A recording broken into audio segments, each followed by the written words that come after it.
Yan na ang Balitang Express region-wide karong orasa. Militar naglunsad og medical mission ug outreach program sa probinsya sa Maguindanao del Sur.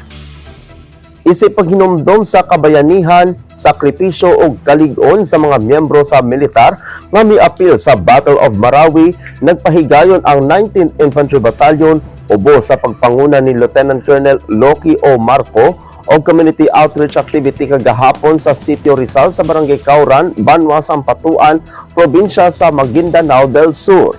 Kaabag sa 90IB ang Integrated Provincial Health Office o IPHO Maguindanao uban sa mga municipal ug barangay health workers. Lakip sa mga serbisyong gihatag sa mga residente, mao ang libreng health check-up, uli, libreng gupit ug pagpanghatag og mga tambal. Tumong sa kalihukan nga dili lamang paghatag og serbisyong panglawas sa komunidad kun dili panghinumdom usab sa kabayanihan sa mga sundalong nagtahan sa ilang kinabuhi ug nagsakripisyo aron mapadayon ang kalinaw ug seguridad atol sa Battle of Marawi. Duyog niini gisubli sa militar ang pagkondena sa padayon nga pagpakaylap sa marahas nga ideolohiya ug extremist narrative sa mga grupong terorista nga nagtumong sa pagpugas og kahadlok ug pag-recruit sa mga vulnerable sectors, ilabi na sa mga kabatan-unan. Gipasiugda sa militar ang importansya sa panaghiusa sa komunidad ug padayon nga kooperasyon sa katawhan aron mapugnan ang bisan unsang matang sa violent extremist activities sa rehiyon.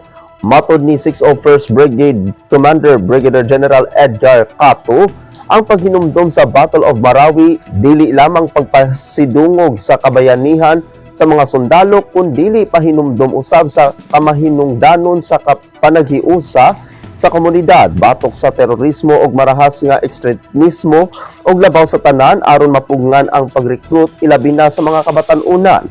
Samtang miingon usab si Joint Task Force Central og 6ID Commander Major General Jose Vladimir Caraga nga ang labing epektibong panagang batok sa terorismo mao ang usa ka nagkahiusang komunidad nga mosalikway sa kapintasan ug mosuporta sa kalinaw.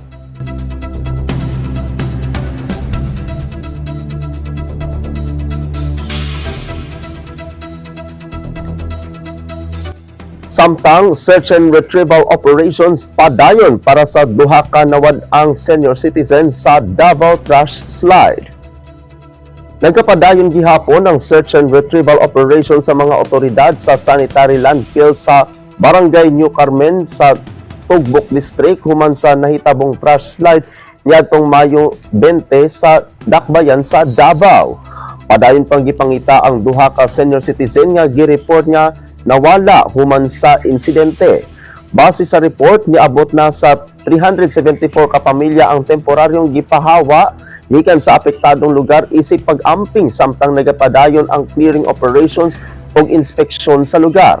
Naapektuhan usab ang panginabuhian sa pipila ka residente tungod sa temporaryong pagsuspindi sa operasyon sa landfill ug pagpatuman sa mga restriksyon sa palibot sa lugar human sa insidente. Samtang niini nagapadayon usab sa paghatag og assistance ug psychosocial support ang mga may kalabutan nga ahensya alang sa mga residente nakaagom og trauma tungod sa nahitabo. Base sa pinakaulahing tala, usa ang napatay, duha ang nasamdan, samtang duha pa ang padayong gipangita sa rescue teams.